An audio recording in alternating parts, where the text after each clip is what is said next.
Here's something you don't see very often. We are entering 20 Mule Team Canyon, and we're going to take it backwards. You see the do not enter sign up ahead. Reason we can do that is that we're on foot. 20 Mule Team Canyon is the canyon that the 20 Mule Team famous wagon made its exit out of Death Valley to Mojave. And it's about a 165-mile trip. This is not too far above the point of origin. The point of origin was Harmony Borax Works, or perhaps within the canyon. Borax was mined in this canyon, and if you look at the hills here, you'll see some white, powdery residue in the hills.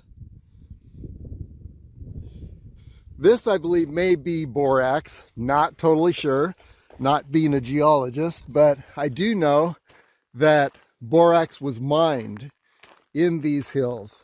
And the wagons, amazingly, were 100 feet long. The wagons and the 20 Mule Team. And that's a third of the length of a football field. So it must have been a very amazing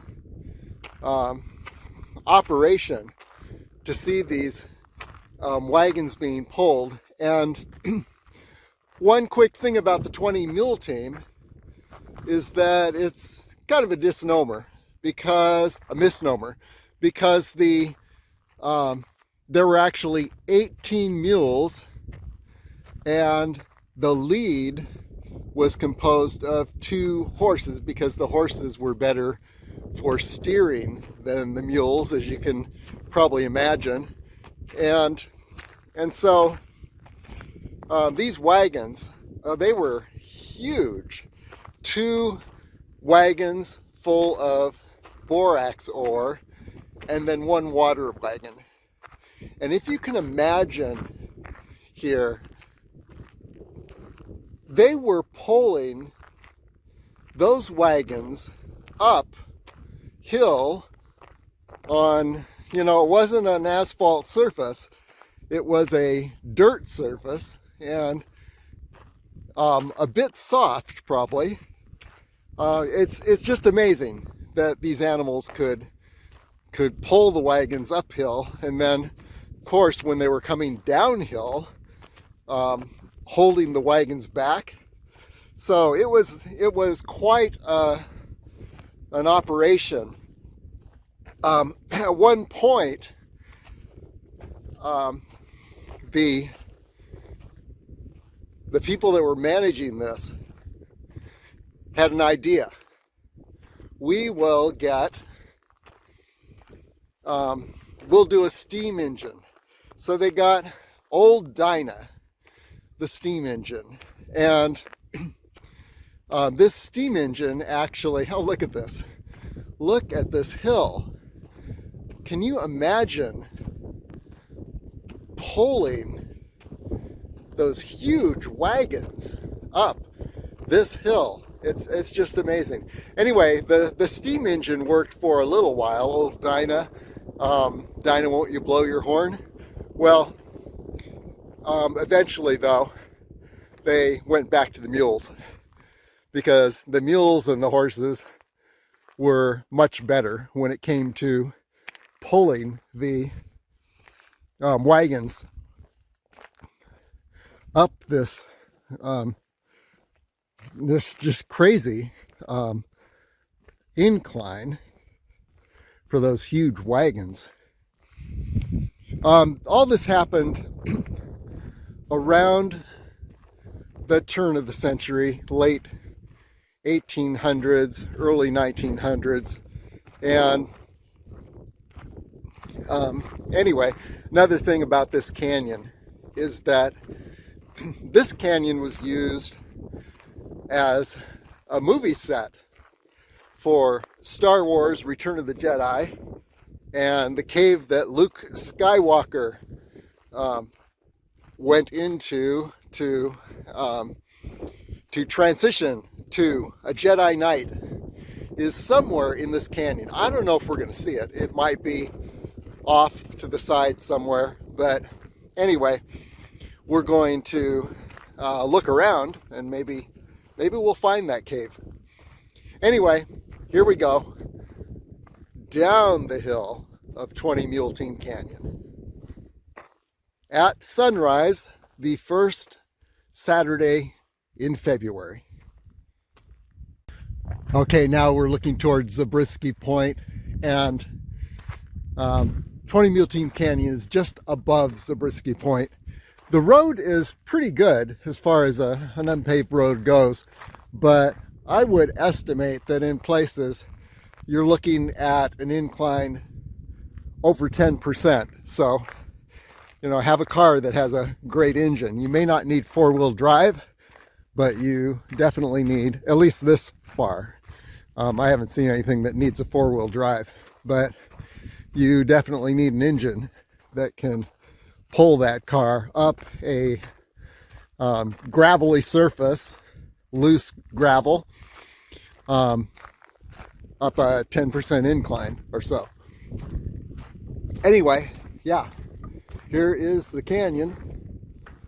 Some beautiful rock formations already. It's about 50 degrees, so if you hear my voice shaking a bit, that's why. I'm dressed for the 70 degrees that we're expecting later today. Continuing along, approaching a little uphill, but the reason I stopped here is that now you can see the sun on these golden hills. Golden Canyon is below this area. Golden Canyon and Gower Gulch. There we're looking down into Death Valley. And then around. Look at these beautiful hills in the sunrise. 20 Mule Team Canyon. 2.5 miles long. You catch the entrance to the canyon. We'll see that a bit later. You catch the entrance just above Zabriskie Point, and then it exits one-way road, exits about 1.5 miles above that point, but the road itself is a 2.5 mile road.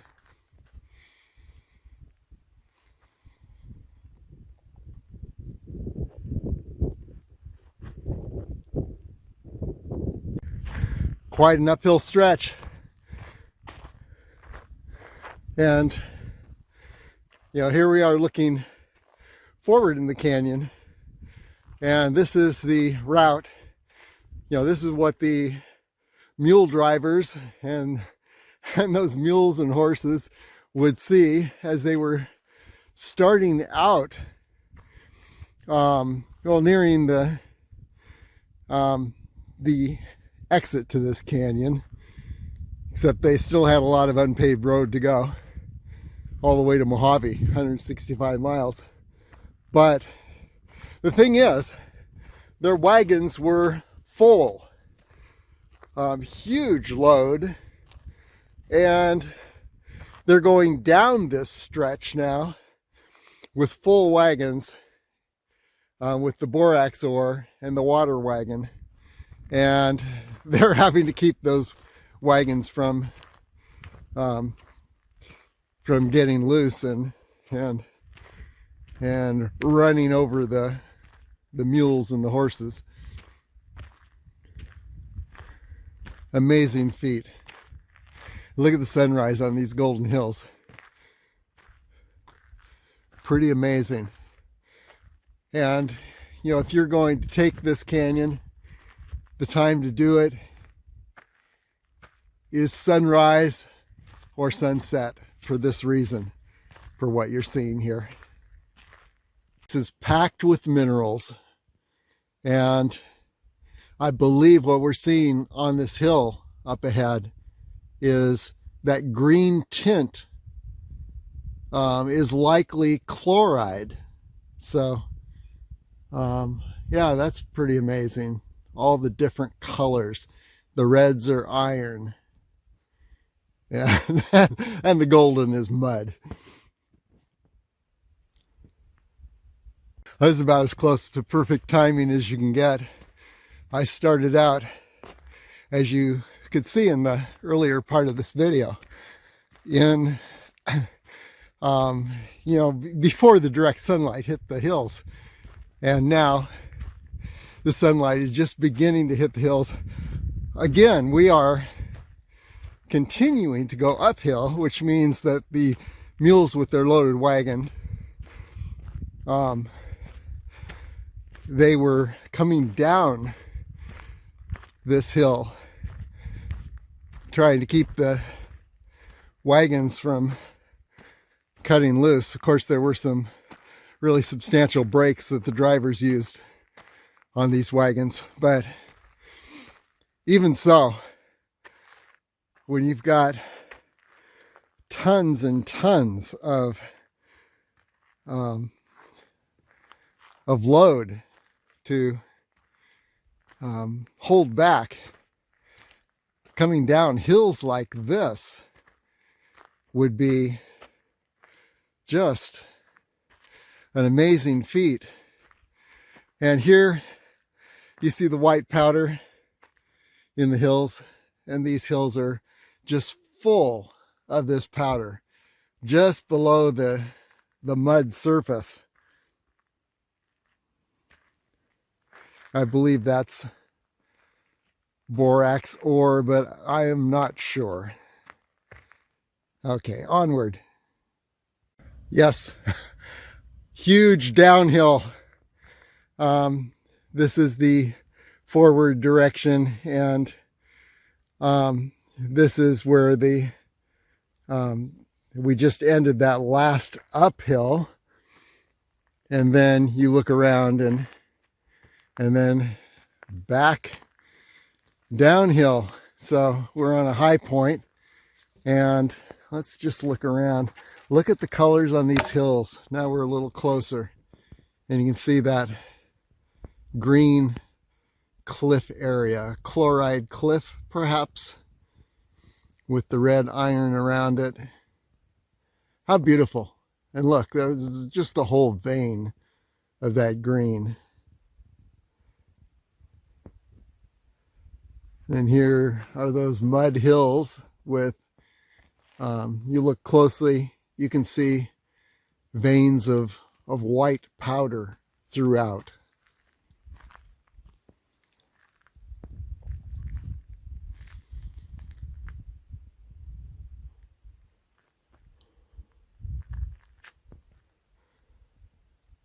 Very peaceful here.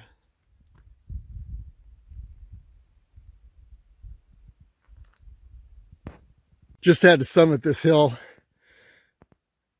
so you could see the road winding on below us.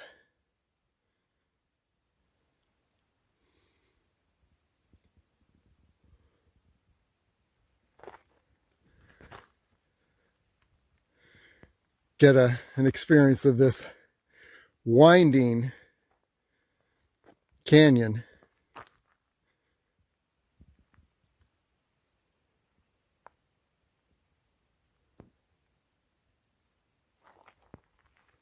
And then looking toward the sunrise here.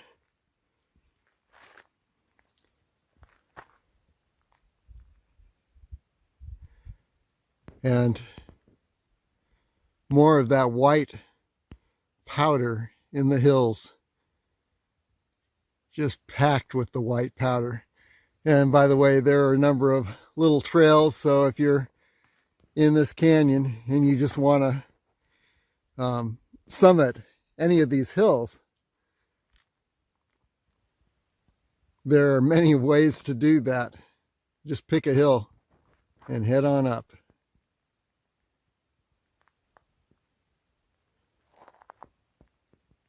Now we're just playing around on the hills. If you're doing this on foot, that's something you can do. And you see little trails all over the place here. We're on one of those little trails. Basically, and there's the road below us. But basically, if you see a hill, you can go up that hill, and you'll probably not be the first one to do that. This looks like the highest hill in the canyon. Let's take a look at how things look at the top. If you're on these hills, even though it's not as hard as some of the rock mountains, the drop-offs are pretty dramatic here. And even though it's dirt, it's very hardened dirt, and so you definitely don't want to stray over the edge.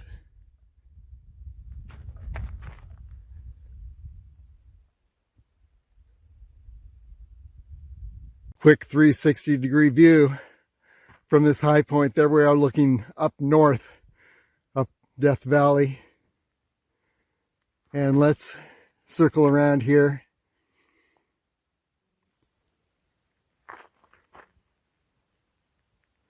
Okay, looking northeast now, then east.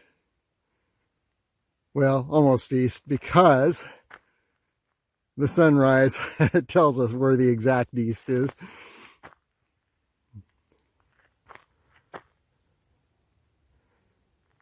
And then around again.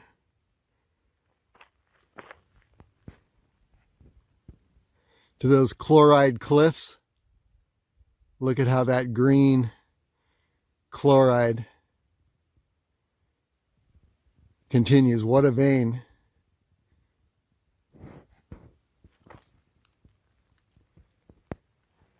And then back over to Death Valley. And then looking down, you look carefully. You can see, well, there's a car on the 20 mule team route. So you can see it below us and how the route winds around. Again, one of the benefits of being on foot is that you get this higher perspective. And then you can see below us the winding road.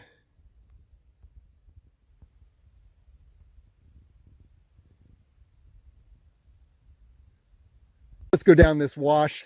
The surface is deep enough that you can get some good traction, and we'll head back down to reconnect with the 20 mule team road.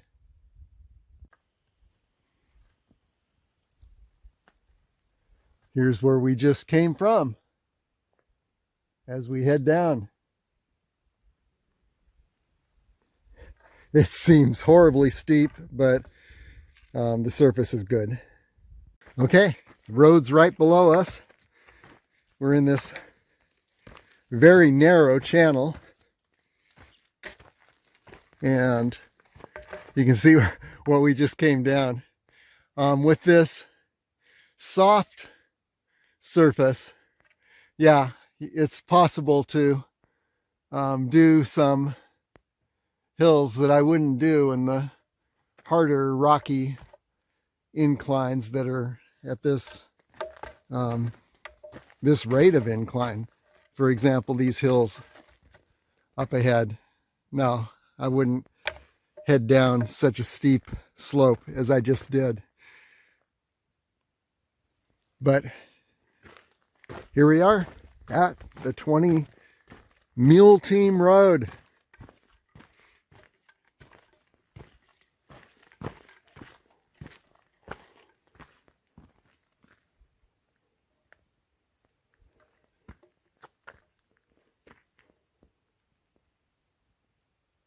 And I descended from that ridge just now.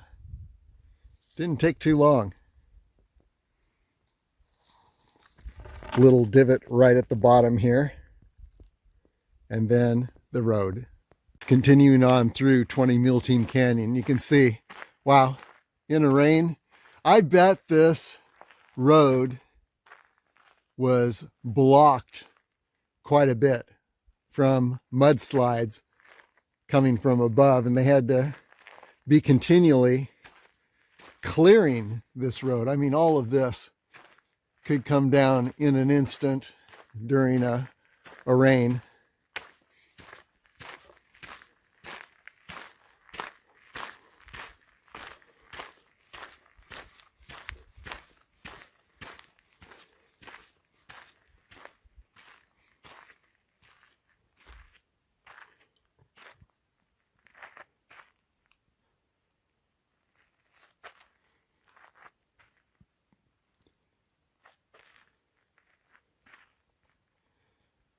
This is basically all this is loose mud.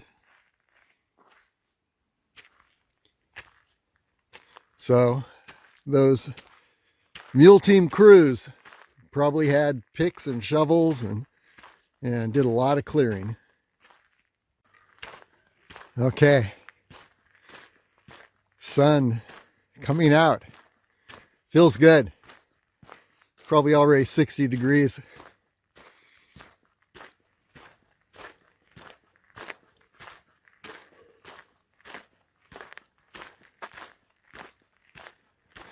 Continuing down toward the entrance of 20 Mule Team Canyon. To give you an idea how things rapidly change in this environment, it looks almost as if I'm standing on what used to be a road, and then it got wiped out to the extent that they just made a new road.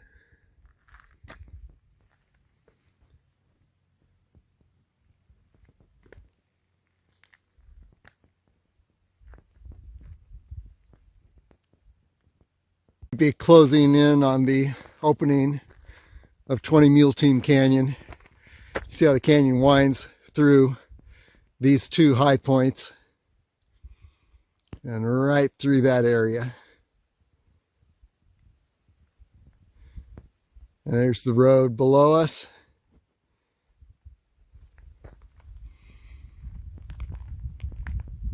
Again, the hills just dotted, striped with the white powder.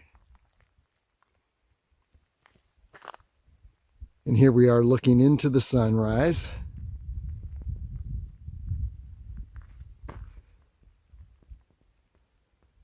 Those high points I was on a bit ago.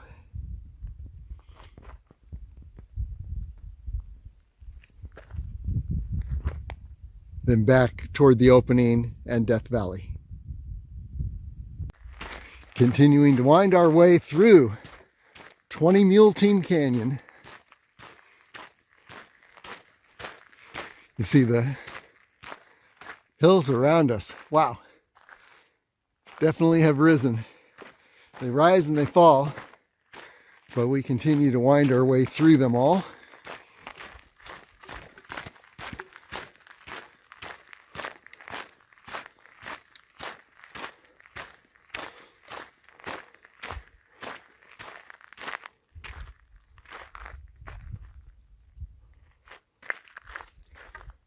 And you see the road was originally, I think I'm looking up at the road once again, the original or an earlier path, I'd say. And it's about 3 feet above the one that is being used now. So you can imagine every season they have to regrade this so that it's passable. And every time they grade it, it goes lower and lower. Well, this road is graded so well, even a lowrider might be able to make it, but I wouldn't try. You can see where below us the 20 Mule Team Canyon is opening back up into Highway 190 just before Zabriskie Point. And you can see the northeast area in Death Valley. And then here's a look at what we've been passing through.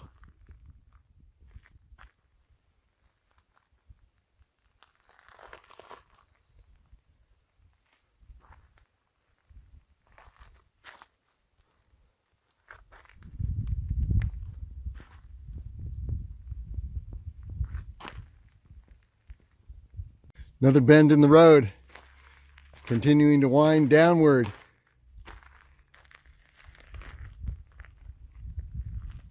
See a little dust from a car that just passed, but there's not a lot of traffic at this time of the morning on this road.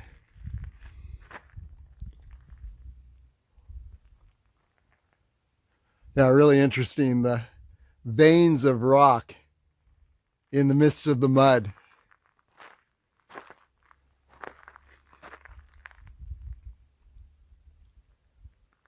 Previous layers of silt, perhaps.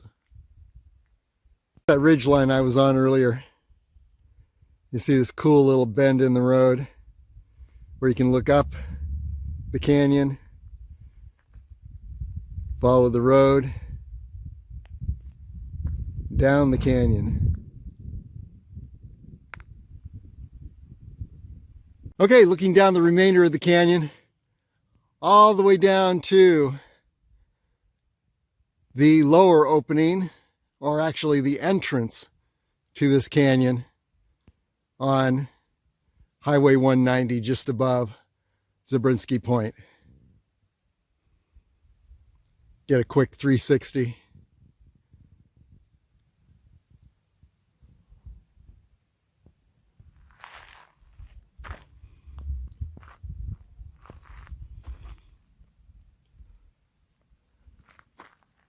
Yeah, looking into the sunrise. Yeah, this ridge actually is not a bad idea.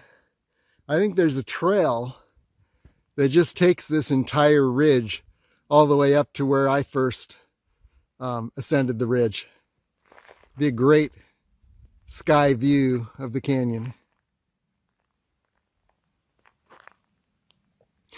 But yes, if you're doing this at sunrise or shortly after sunrise, you want to start at the top and head down, but you got to do it on foot because it's a one-way motorized vehicle road. If you're doing it in the evening, maybe you could get away with heading up the the regular route that starts at the bottom and ends above, and you'll get some sunset views in the 20 Mule Team Canyon. Okay, we have arrived back at Highway 190. You see the traffic down there. It's been like we were in another world in this canyon. Very peaceful, and when you take it on foot in the wrong direction, you don't have to worry about people behind you wanting to pass. Although that's no problem because it's easy to get off the road.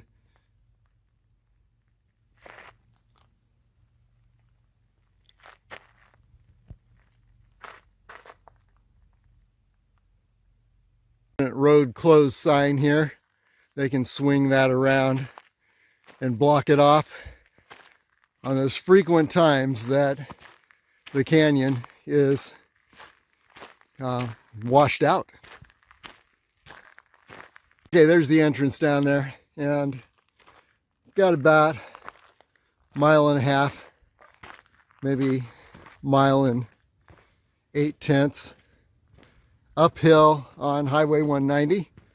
Get back to where we began. The video wouldn't be complete without a look at the sign at the canyon entrance. Since we did it backwards, we didn't see this at the exit.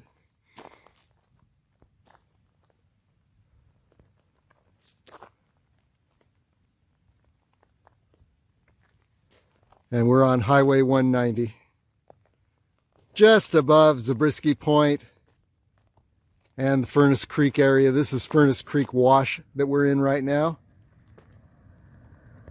And yeah, if you look ahead there, like I said, we're just above Zabriskie Point.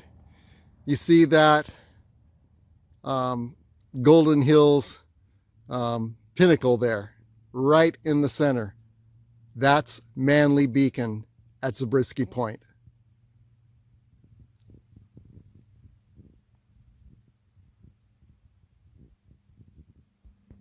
Okay, now uphill, back to the beast and onward to the next adventure. Mile 117 from the border of Inyo County on Highway 190. Elevation 1,000 feet. Furnace Creek at Death Valley Junction down Highway 190 is about 180 feet below sea level. So it shows you the little bit of the incline of Highway 190 as you're coming out of Death Valley. Okay, we're on Highway 190, just above Zabriskie Point, about a half mile, and tells us that we're at 1,000 feet elevation down below Zabriskie Point at Death Valley Junction, and then further down Furnace Creek, you're looking at 180 feet below sea level. So that gives you an idea. You can see the Panamint Range ahead and to the northwest, sorry. And then looking up Highway 190. Well, under the heading things that I have never seen, as many times as I've roared down and up 190 in my car, looks like there's a road that goes about 6 miles into the Funeral Mountains up ahead and then dead ends. Who knows what's up there? That'll be a future adventure. Here we are back at the beast. The whole trip was under 3 hours, but I did a whole lot of playing around on the hills here. This is the exit to 20 Mule Team Canyon. We entered that about 3 hours ago.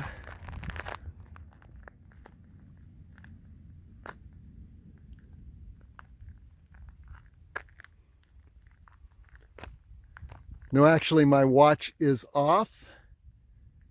It was more like 2 hours ago. So round trip about 4 miles and then climbing some hills. Total time about 2 hours. Very well worth it too. What a beautiful time in the sunrise. And here is the beast. And we are heading now to Willow Canyon, below Badwater, about 15 miles. Well, it wouldn't be quite right to go and do 20 Mule Team Canyon without stopping at the Harmony Borax Works. And this is in the Furnace Creek area of Death Valley. And we're approaching the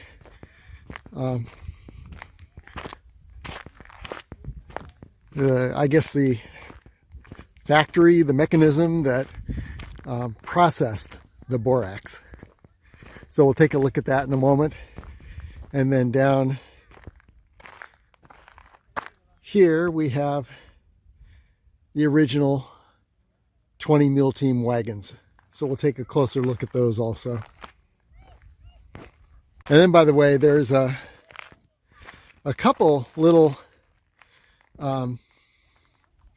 structures across the way there where I believe the workers, the laborers that process the borax live. But we'll find out about that too. And then below there's Mustard Canyon. You can see the mustard color in the hills. I don't think we're going to do that loop today, but there it is. So that's what you have here at the Harmony Borax Works. Let's take a look. So it looks like there's a furnace here. Let's see if there's an explanation of what this is.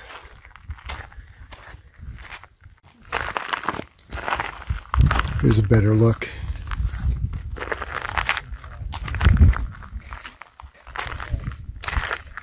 Okay, a little bit about the Harmony Borax Works. San Francisco businessman William T. Coleman built this plant in 1882 to refine the cotton ball borax found only in the nearby salt flats.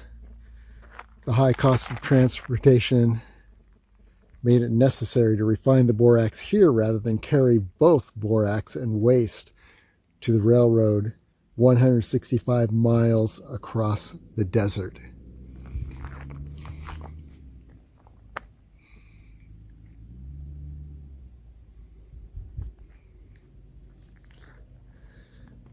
So this operation here, furnace, and then the couple holding tanks were part of the borax processing.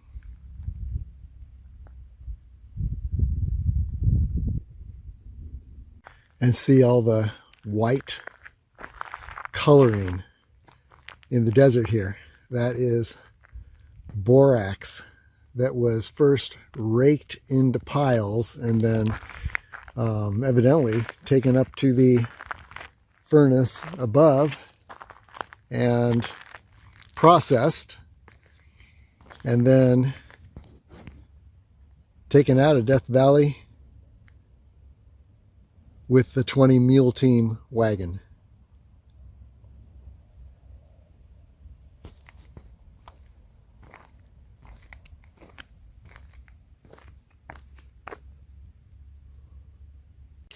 Salt minerals were deposited in ancient lake beds that uplifted and eroded into the Yellow Furnace Creek Badlands.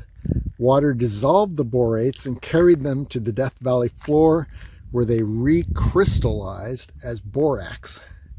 Borax blacksmiths used it, as have potters, dairy farmers, housewives, meat packers, and even morticians. For centuries, humans have exploited borax for many important uses. Chinese laborers recruited from San Francisco scraped the borax off the salt flats and carried it by wagon to the refinery. They received $1.30 per day, less lodging and the cost of food they bought at the company store.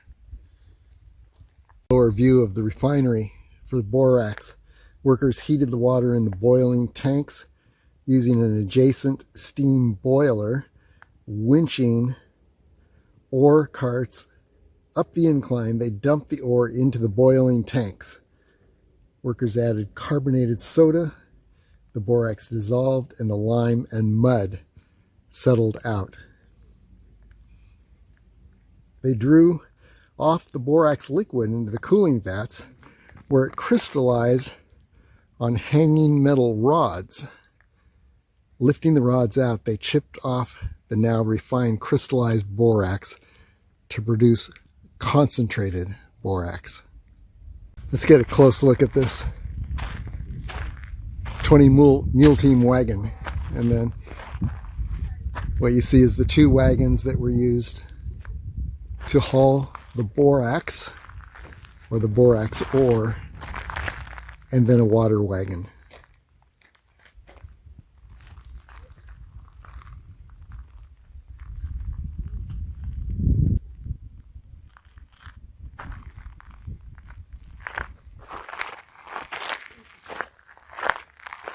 And the water wagon was in back.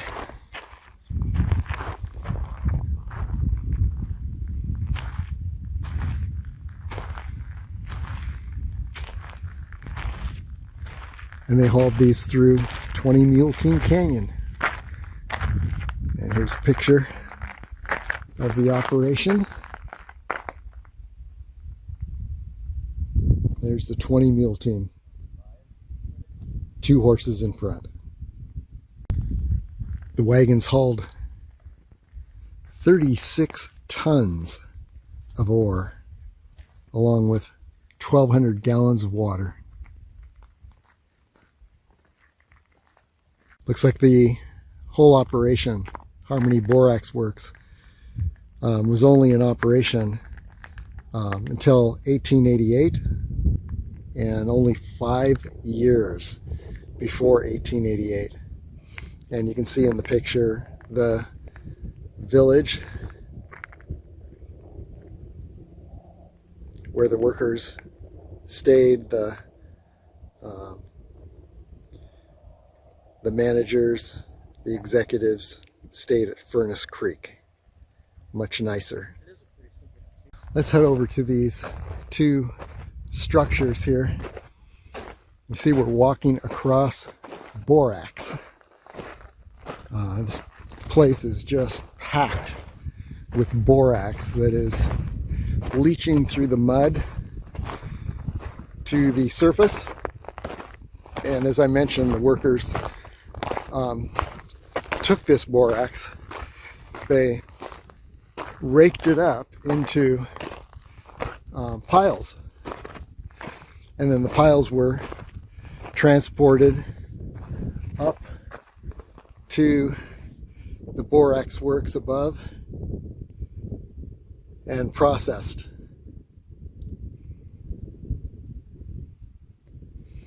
Which means that the borax was separated from the mud, and as you can see, it's all mixed together here. You see some borax and some mud, and separating that was a real operation and a challenge. Okay, let's take a look at this structure up ahead.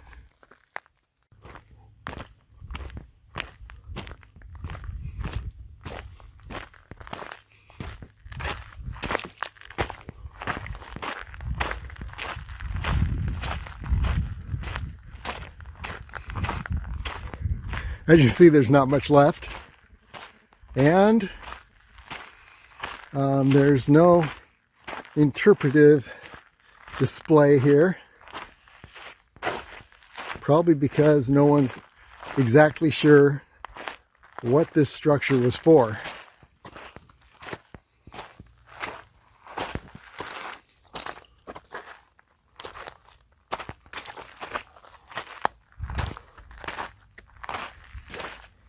Who knows? Could have been an office.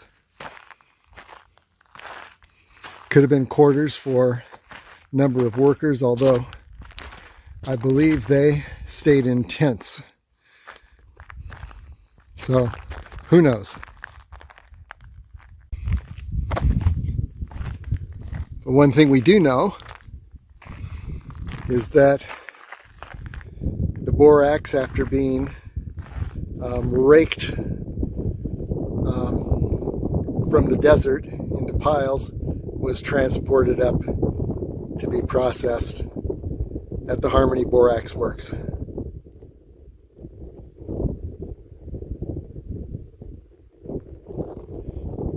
And then hauled to Mojave in the 20 Mule team wagon.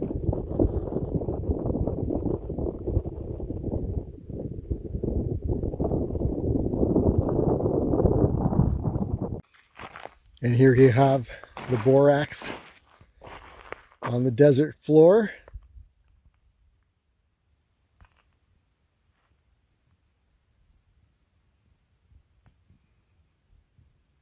And then you can see up ahead an area that is just pure white. A lot of borax in that area. And I believe, I'm not sure if it's still true, but there was a time a few years ago where you could actually see the piles of borax that had been scooped up by the workers and left where they were 130 or so years ago.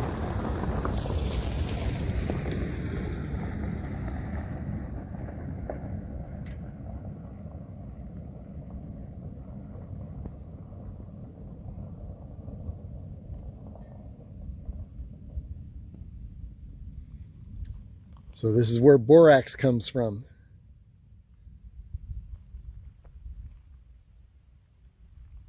White gold.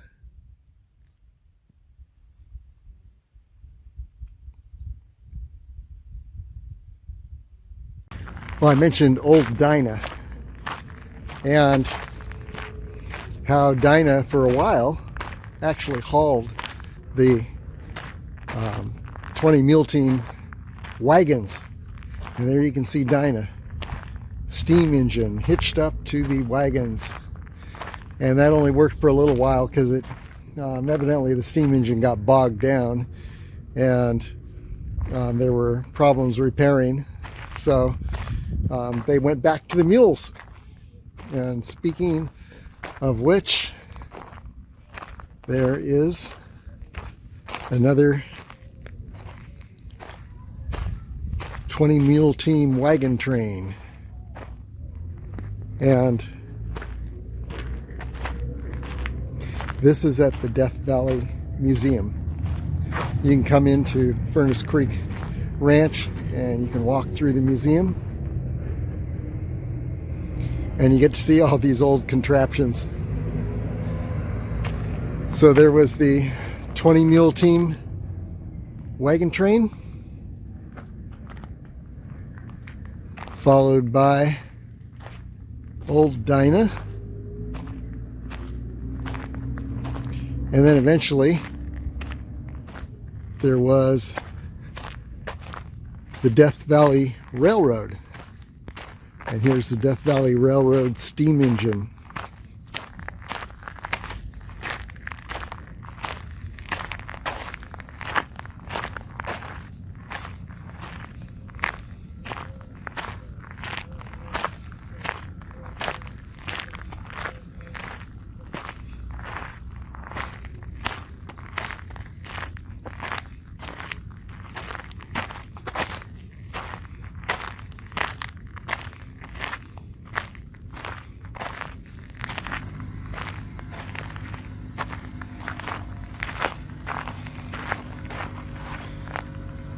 And then additional modes of transportation: horse and buggy. There's some mining carts.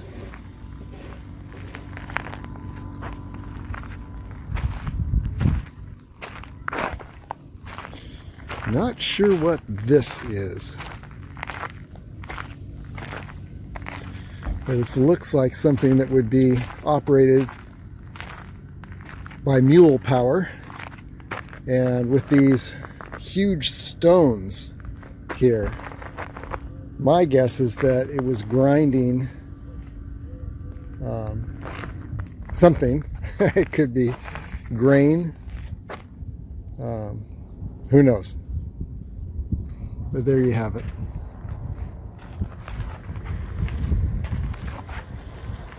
And here's a better look with better lighting of the 20 mule team wagon.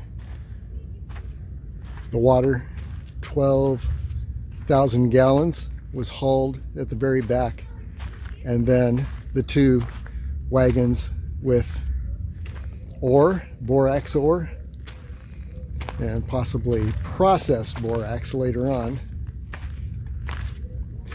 hauled 165 miles through the 20 mule team canyon and then on to Mojave. 165 miles away from here. Quite the operation. 18 mules and 2 horses hitched to the front.